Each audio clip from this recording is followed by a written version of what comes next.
L'Assemblée va maintenant écouter une allocution de Son Altesse le Cheikh Tamim bin Hamad Al Thani, émir de l'État du Qatar. Je prie le protocole de bien vouloir accompagner Son Altesse et je l'invite à s'adresser à l'Assemblée.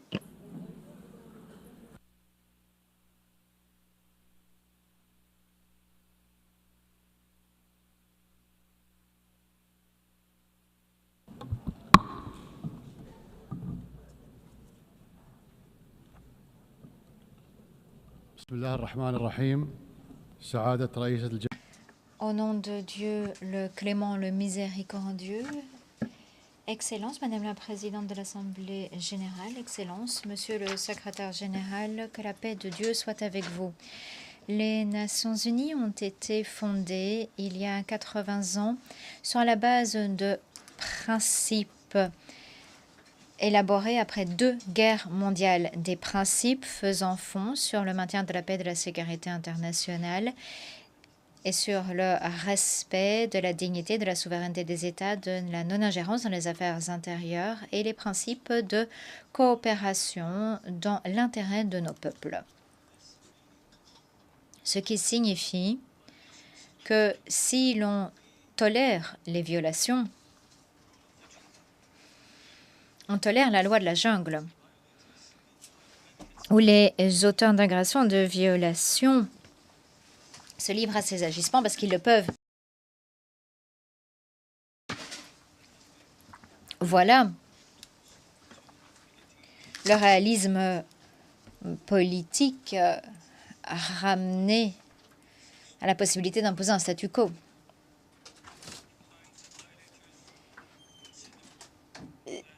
C'est une crise. On voit que certains auteurs de violations estiment que tolérer est une faiblesse. La priorité des débats de la communauté internationale doit être de rétablir la sécurité collective conformément à la Charte des Nations Unies, de rétablir la légitimité du système international. Excellence, comme vous le savez, le 9 septembre, à Doha, a eu lieu une attaque traître qui a pris pour cible la délégation de négociation du Hamas et un quartier résidentiel avec des écoles et des missions diplomatiques.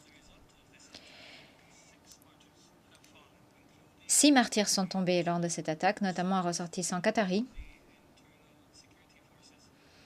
membres des forces de sécurité intérieure, et 18 personnes ont été blessées. Cette agression est une violation de notre souveraineté, une violation flagrante, injustifiée du droit international. Et le monde entier a été scandalisé par les circonstances de cet acte odieux que nous avons décrit comme terrorisme d'État. Contrairement à ce qu'affirme le Premier ministre israélien, cette attaque ne relève pas du droit légitime de s'en prendre aux auteurs d'actes terroristes. C'est un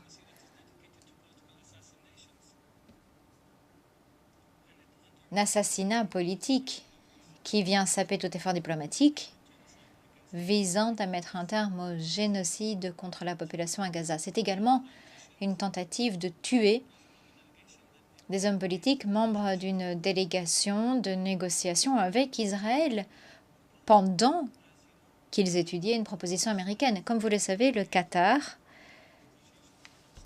en tant que médiateur, accueille des délégations du Hamas et d'Israël. La médiation qatari, en coopération avec l'Égypte et les États-Unis, a rendu possible la libération d'otages.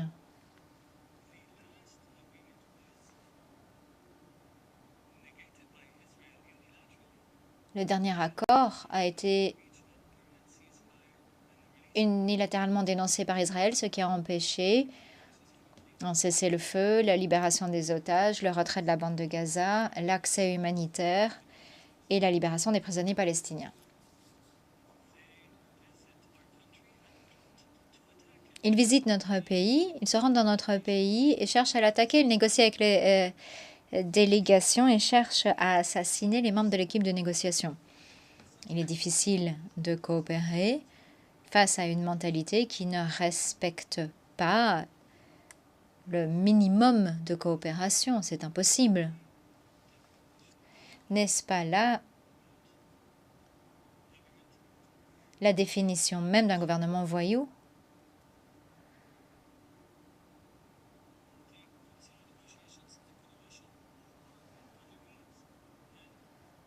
C'est une façon, en fait, de poursuivre la guerre. C'est une façon de tromper l'opinion publique israélienne. Si la libération des otages israéliens marque la fin de la guerre, le gouvernement israélien abandonne la notion de libération des otages. Son objectif est de détruire Gaza pour que ça devienne invivable, pour que plus personne ne puisse y étudier, bénéficier de soins. En d'autres termes, ce serait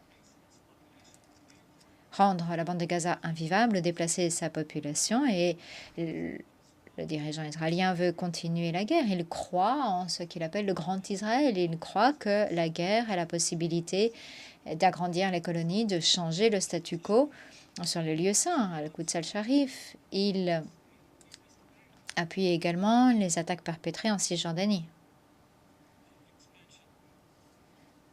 Il appuie l'expansion. Voilà quel est l'objectif véritable de cette guerre.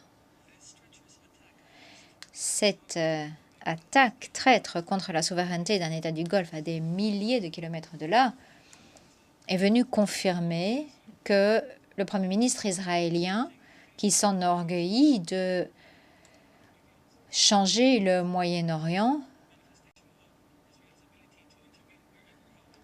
se permet d'intervenir comme il veut, quand il veut. Les pays arabes et musulmans qui ont tenu un sommet d'urgence à Doha ont mis en garde contre les conséquences d'une telle attitude. Israël n'est pas un pays démocratique entouré d'ennemis. C'est un ennemi pour ses voisins qui se livre à un génocide. Et son dirigeant est fier d'empêcher la création d'un État palestinien. Et il promet que jamais un tel État ne sera créé. Il s'enorgueillit d'empêcher la paix avec les Palestiniens. Et il s'engage à empêcher cette paix à l'avenir. Israël est entouré d'États qui soit ont signé un accord de paix ou qui sont attachés à l'initiative de paix arabe. Mais Israël n'a cure de règlement ou de trêve. Israël veut imposer sa volonté à ses voisins arabes. Et quiconque s'oppose à cette volonté est soit antisémite, soit terroriste. Même les alliés d'Israël en sont conscients et le condamnent. Et aujourd'hui, nous voyons un mouvement de solidarité internationale comparable au mouvement international contre l'apartheid au siècle dernier. Et je me dois de me féliciter de la solidarité après l'attaque contre le Qatar, notamment du Conseil de sécurité qui a condamné cette attaque. Excellences, Mesdames et Messieurs, le Qatar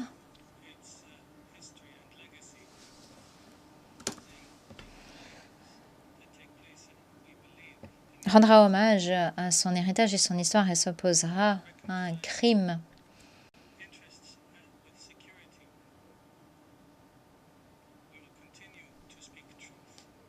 Nous continuerons de dire la vérité. Nous aurons recours à la diplomatie quand nos ennemis, eux, choisissent les armes. Nous nous sommes engagés sur la médiation pour mettre un terme à la guerre et libérer les otages. Nous avons fait face à des campagnes de désinformation. Ces campagnes, cependant, ne nous décourageront pas. Nous poursuivrons nos efforts en coopération, en partenariat avec l'Égypte et les États-Unis d'Amérique. Nous sommes profondément convaincus que nous ne parviendrons à la paix dans notre région que grâce à une position très ferme du Conseil de sécurité.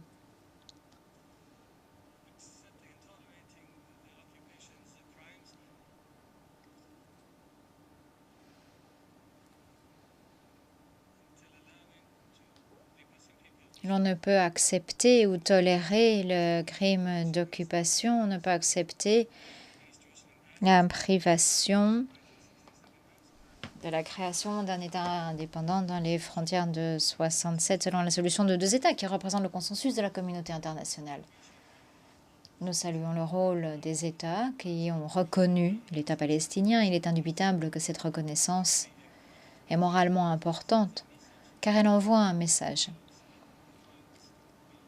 La violence et davantage de violence ne permettront pas de réduire à néant une cause juste, à savoir la cause palestinienne, et nous exhortons davantage d'États à reconnaître l'État palestinien.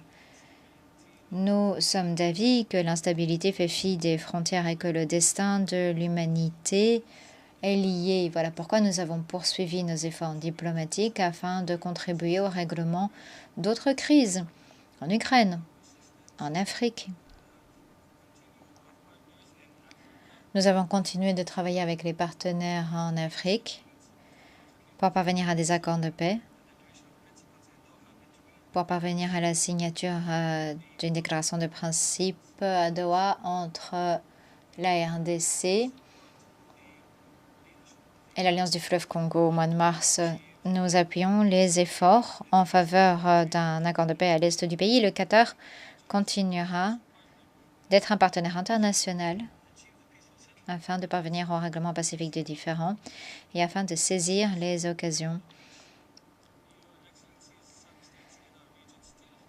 de parvenir à la paix dans le monde. Certains États dans notre région subissent encore l'absence de sécurité ou de stabilité. Mais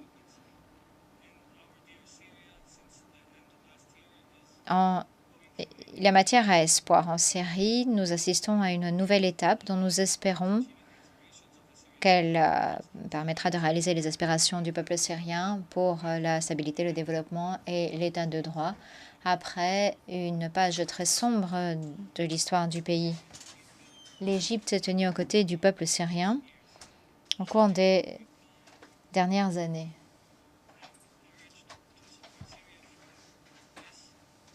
J'appelle au soutien envers la Syrie depuis cette tribune. Même lorsqu'elle semble être oubliée par la communauté internationale. La communauté internationale doit aider la Syrie dès à présent pour assurer le succès de la transition. Après des décennies de souffrance, notre expérience dans d'autres pays arabes nous a montré que la création d'institutions étatiques et des relations entre États doivent faire fond sur l'égalité et la stabilité intérieure dans le respect de la diversité. Ce sont des questions absolument cruciales à ce stade. Le Qatar ne ménagera aucun effort pour apporter le soutien nécessaire à nos frères et sœurs de la Syrie. Et indubitablement, les Syriens pourront rejeter le sectarisme sous toutes ses formes. Ils pourront rejeter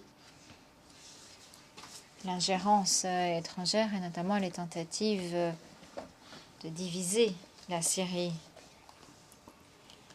Les tentatives d'Israël qui se comportent comme si tout ce qui est au sud de Damas relève de l'influence israélienne.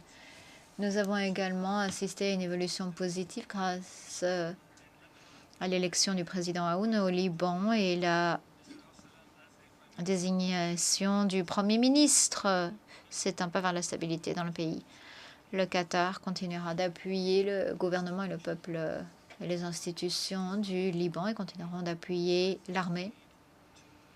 Nous insistons sur l'importance du respect de la résolution 1701 du Conseil de sécurité sur le retrait par les forces israéliennes des territoires occupés depuis la dernière guerre et de mettre un terme à l'ingérence dans les affaires libanaises. Pour le Soudan, le peuple soudanais continue de subir une crise humanitaire sans précédent du fait de la poursuite des violences. Une fois de plus, nous prions toutes les parties de donner la priorité à l'intérêt national et à participer à un dialogue qui conduira à une paix pérenne et préservera l'unité du Soudan, son intégrité, son indépendance pour parvenir au développement et à la stabilité. Nous affichons notre soutien envers tous les efforts internationaux visant à réaliser cet objectif. Excellence, Doha a toujours été une capitale mondiale qui accueille de grands événements dans tous les domaines. Un lieu où les dirigeants et les décideurs du monde se rassemblent afin de participer à des négociations et de formuler des solutions. Doha va accueillir le 2e sommet mondial du développement social du 4 au 6 novembre cette année et nous comptons vous accueillir lors de cette conférence. Il est indubitable que la confiance de la communauté internationale et du Qatar fait fond sur les succès engrangés au fil des ans. Et par voie de conséquence, mais sur la base de cette histoire, nous avons proposé d'accueillir les Jeux olympiques. Le sport, c'est plus qu'une compétition, c'est une passerelle entre les cultures, une façon de promouvoir la paix et l'entente. Nous avons organisé et accueilli la Coupe du monde de la FIFA, prouvant par là même que nous pouvons accueillir des grands événements sportifs. En conclusion, l'État qatari, conscient de la gravité des défis auxquels fait face la communauté internationale, s'engage à travailler en partenariat au nom de la vérité, de la paix, de la justice dans les relations internationales. Merci, que la paix de Dieu soit avec vous.